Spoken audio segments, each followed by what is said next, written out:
Thank you to the ZoomIn team putting that together, the update on its situation now, as he really does serve to bring up the topic for us here. And I'm joined in the studio and via Zoom here at first, Dr. Kamila Forkosh Lavan, a practicing psychologist, works with soldiers with post-traumatic stress disorder. Thanks for being with us. Shmuel Lavan, attorney and also former IDF soldier, and have some personal families to bring, and I understand the husband of Dr. Lavan. So thank you both for coming in today. Important topic. And we are joined on the screen here by by Tal Niv. Tal, thanks for being with us here. So you made efforts to join us here. Appreciate you being on the program here. And Tal, a former also IDF soldier, a veteran of the Gaza War 2014. We'll get into that as well. And I know you take on this subject of PTSD in depth. So Tal, again, thanks to you as well for being with us here. Dr. Lavan, coming to you first and on a professional level dealing with this subject. Can you tell us about your work and especially with IDF soldiers? So it's very, very interesting to see in general the population of Israel and how often there is PTSD lurking in the background. Again, not just because of the service, of course, because of that as well, but also generational aspects of it, you know, and also just in general the feeling in the air of where you never know when a war can break out. And even though people don't really talk about it so often, yes, it's always there. It's always in the background, and you can see that also tapping into other difficulties or disorders or things like that will be comorbid. Shmuel, to come to you along these lines, I understand you, perhaps both of you have been involved in some effort to address some of the issues facing noise-related PTSD people here, and are talking to cities now about basically canceling their fireworks shows around Independence Day. Tell us about those efforts and about that initiative. Look, I believe it's a good initiative. In general, the Memorial Day that's happening starting this evening. It's not by chance next to Independence Day, next to the Independence parties. Yeah. So, like in the Holocaust Day. So it was a week ago. We don't only remember the ones that were falling, the ones that died. We also sharing the stories of those who survived, and their traumas and their lives during that time. And the same goes here. There are a lot of people that were injured. There are a lot of people that are traumatized by Israeli wars, by terrorist attacks, by all kinds of ways. I personally know a lot of them. And I think it's a basic solidarity thing. If that's what they ask for, it's enough that it bothers one person. It shouldn't be part of the parties. We can enjoy without it. I like the fireworks. I enjoy taking my kids there, but well, most people not on their expense. It's one example of the issues facing veterans who are dealing with stress here. And Tal, we'll bring you to the conversation. Then we do have a short break to step out to, just 2 minutes. So we'll be right back with all of our guests here taking on the subject.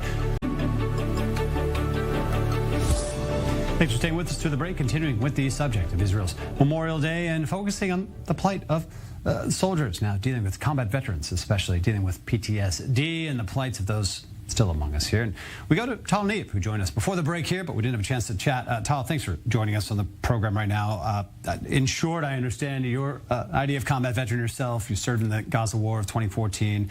I want to mention I was there as well. I understand the situation that took place. I was there as a soldier. Can you share a bit of your story here and tell us what you've been up to in this issue of dealing with trauma?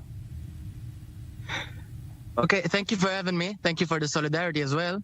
I'll like to begin that I'm right now in a hut that I built outside my house. And in a few hours from now, there will be a fire here for a lot of like 15 wounded hearts of people with PTSD in a big, all over the scale, hardcore or less, that won't be alone for this day. Usually we are all alone. In the Memorial Day is like a really rough day for all of us. So we just planted an invitation for all the people that usually are alone, that are usually alone in this day, that we have a fire together.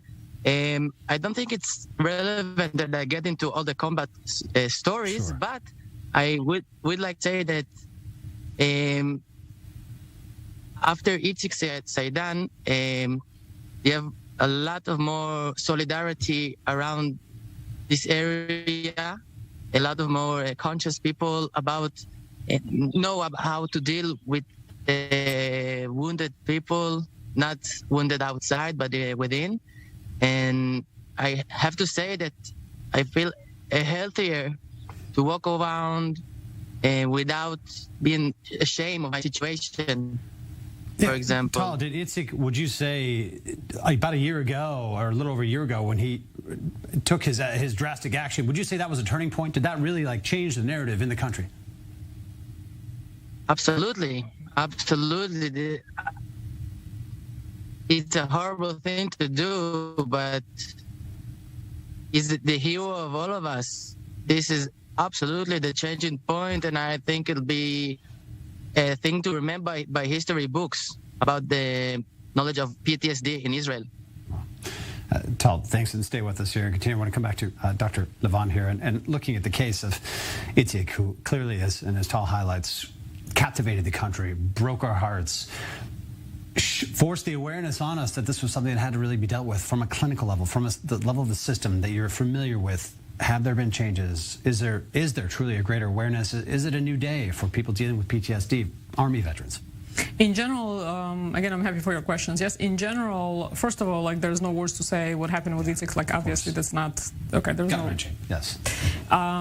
And back to your question, from there on, but also even before that, slowly, we see more and more awareness of mental health, where it's not so much of a stigma. It's not so much like, okay, you're just doing voodoo or something like that, where people understand that exactly what Tal said, you can be wounded on the inside, and it might be not perceived as easily, but the pain is just as strong and sometimes even more so, right? So we can see also the steps that IDF has been making throughout the years on helping people that need extra help, or not putting people that don't want to be or cannot handle or aren't built for combat, to not put them there, and to keep an eye on this. Yes, so we can see this, and also just fireworks, and also from what we are saying, and I also agree with you, Shmuel, what you were saying before that, of the solidarity too. It's not just a party for us. It's actually to remember what happened. So it's very, very important. Has there been pushback from cities, or do you find, Shmuel, that there is a sense of solidarity? Is that what you've discovered, that the greater community does have a high level of sensitivity for the combat veterans, for wounded combat veterans? I think they do. I think Israelis in general, especially these days, have solidarity. This is like the sacredest day in Israel, Yom HaZikaron. And yes, I think they do. I think once it's not a legal matter, once you're going to illegalize it and try to act this way, people will have antagonism and try to say they're telling us what to do. But once you just ask, you bring up the subject, I think most of the cities are going to withdraw from the idea and find other ways to party. It's important to party in peace. Sure. It's important to have this Independence Day. That's also by what Itzik Sadian said. He said it about Yom HaZikaron, about going to the beach. And remarkable. So it's all worth it. All this effort worth it, as long as we can live here proudly and we can celebrate our independence. But not on their expense. Tal, I come back to you here, and thanks for clarifying, first of all, where you are. We certainly had a lot of questions about that when you first appeared on the screen. Hoping you were on a wonderful vacation, but I understand you're up to something more meaningful than that, and thank you for putting that on for the veterans. What kind of safety net have you found as a combat veteran dealing with these issues yourself? Does the country provide enough, or has it been just drastically shortcoming? It's a hard question. Yeah. I think that, to be honest, after the Gaza combat in 2014, before we entered, we had a lot of shrinks prepared us for what is about to be, what we are about to see, what we're about to hear, what we are about to smell. But afterwards, no one talked to me. No, I was a veteran through the combat. I wasn't in a regular soldier. I was a veteran back then. Yeah. So after it's over, no one asked me, "Hey, how are you?" And just, if you want, you can finish your service. You've done your part, and goodbye. But my family, my friends, girlfriends that was always mixed, and they had like the flashlight that something is wrong. But the country back then I didn't have the solidarity. I didn't have like someone to support. The opposite. My friends that was injured, physically injured, was in a, like, how would you say it in English? They had a really hard time get what they deserve. They been experienced as liars, even though they are physically injured. But I think everything got mixed after what Itzik Stadian did. Before that, there was no awareness like today. Before that, it was you were feeling ashamed of your situation, and before that, I think most of the people would be ashamed to ask for help because they know what they're up to. If you're gonna ask for help, you're gonna go through one hell of an experience to prove that you are worthy for help. For help. I echo those sentiments completely. You're right I about. have to say that after the accident, it's like everything changed. No, you're right. It's been easy or most easy thing to just disappear, essentially, coming back from those wars. No one chasing after you to make sure you're all right. And in the face of, likely you have this similar situation, friends who are so physically injured, it's almost, you feel ashamed to draw attention to your own plight when it's not something that shows on the outside. I hope, as you mentioned, that's shifting right now. Dr. Lavan, I want to get your thoughts on another angle of this, too, as we've seen multiple rocket wars from Gaza affecting the Israeli home front over these last 10 years in particular. And we're talking about the noise-related post-trauma that people are dealing with in fireworks. That's no longer just affecting frontline combat soldiers. How measurable is that effect now on the wider population, people living under rocket fire? Is that becoming even a greater phenomenon given the nature of these conflicts? So that's the thing that what we mentioned, that talked about before, is that it's already part of the culture. It's already part of the community for many, many years, and it only is here to stay until we're in this kind of a situation. And I don't know if there is any solution necessarily, because this is the place where we live in. The only solution that we can do, and exactly like what Tal and Shmuel were referring to as well, is that this solidarity, to be able to open the discussion, to not have the shame, to understand in general in mental health, and especially for things like that. But I think in general, if we have more discussions, which you, by the way, on your channel do a lot, and I'm really grateful for, because you bring awareness to mental health and to the idea of, like, we all need it, everyone. I don't care who you are, what you think you are, like, we all need it. And sometimes more tune-up, sometimes less tune-up, sometimes a tune-up once in a while. You invite a plumber to your house to fix your sink. Like, what about your life? It seems so obvious, except it isn't. Right. You know what I mean? Well, these are things that are changing, or at least I believe they are. I feel some change. Shmuel, another aspect I believe you're bringing here. Your father served during a generation in the Israel Defense Force here that spanned very formative conflicts, major conflicts for the country here. What can you tell us about how his generation is clearly suffering from those traumas? How do they face this issue or deal with it? I can tell you that it's in relation also to what Tal said and what Kamila just said about what you asked about the missiles and stuff like that. It didn't start with shooting at the south. My father, if you put him as an example, was born in Jerusalem before creation of Israel. He was fighting against neighbors sometimes and against British soldiers that were cooperating with the Arab neighbors. And a lot before he was a soldier, he was traumatized by all kinds of situations, of very severe situations.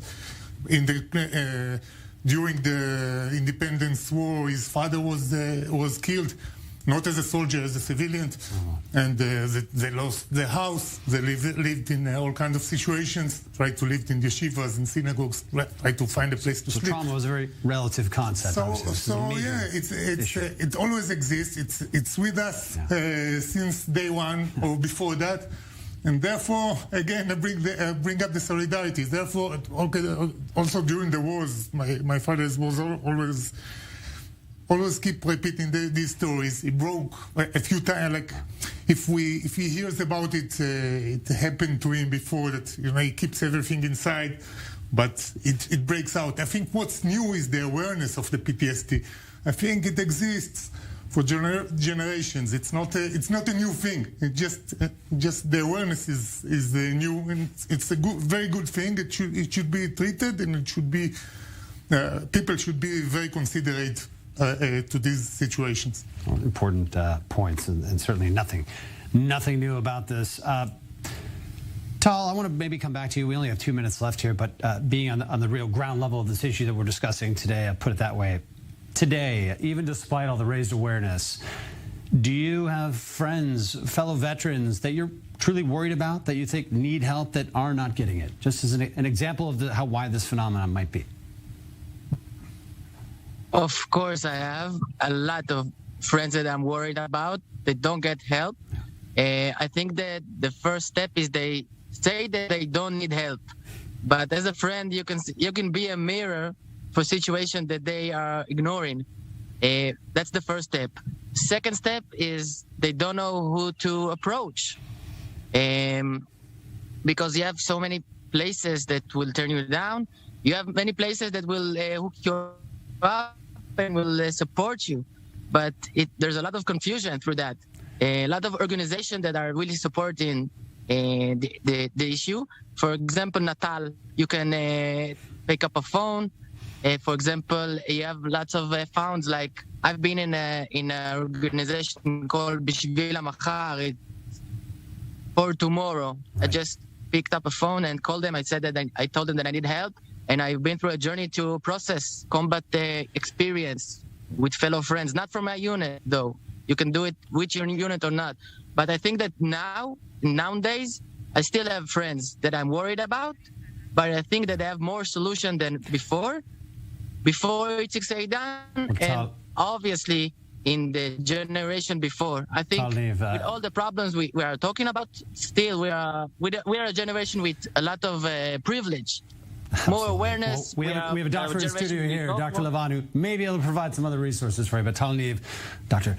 Lavan, thanks for being with us. And Shmuel Lavan, I appreciate it.